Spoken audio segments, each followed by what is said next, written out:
Ja som učiteľka slovenského jazyka a nemyslím si, že len ja, ale mnohí pociťujeme taký trošku nedostatok detí v oblasti slovnej zásoby, vyjadrovania, záujmu o čítanie, potom vlastnej tvorby. A nepociťujeme tento nedostatok len my, ale aj ľudia z okolia, či už rodičia, starí rodičia. A vlastne aj oni chceli nejako dosiahnuť, mali sme častokrát odozvu, že ako deti pritiahnuť k tým knihám, k tomu čítaniu. A my práve inšpirácia tej univerzitnej noci literatúry, kde nás, dospelých, to vtiahlo, sme si povedali, že by to mohlo byť celkom fajn, že by toto mohlo fungovať aj pri deťoch. A vlastne prišli sme s týmto nápadom. Tak náš projekt je hlavne o rozvíjaní tej čitateľskej gramotnosti, s ktorým sa spájajú rôzne akcie, ako je napríklad spojovacká noc literatúry, čítanie cez prestávky, čítanie seniorom, čitateľský maratón či čítanie v škôlke. Z každej triedy 2.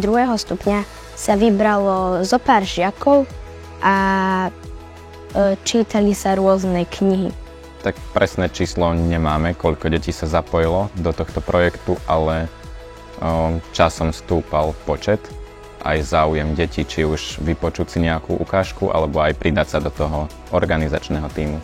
Aj každý mesiac sme chodili do domov dôchodcov a čítali sme im také zábavné knižky.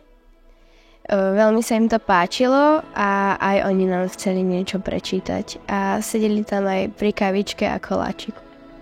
Ja by som sa vrátila k tomu, že stojíme na mieste, kde bol kedysi obrovský bufet a viac menej nevyužitý priestor. A my sme stále pociťovali to, že pátrame po miestach, kde by sme mohli s deťmi čítať, kde by sme sa mohli venovať týmto našim aktivitám. Pred 2 rokmi sa vytvoril návrh, samozrejme bolo potrebné zohnať najprv peniažky naň. No a teraz vidíte samotnú realizáciu, krásne miesto, plné kníh a stále živé miesto. Okrem tejto miestnosti otvorenej študovne tu máme aj čitateľské kútiky na chodbách, kde deti môžu cez prestávky čítať.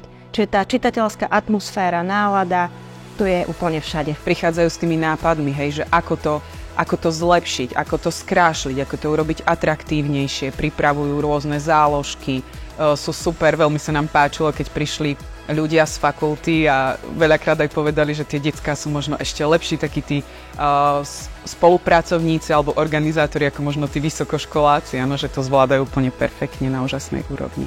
Naučila som sa organizovať rôzne akcie, spolupracovať s mojimi spolupracovníkmi.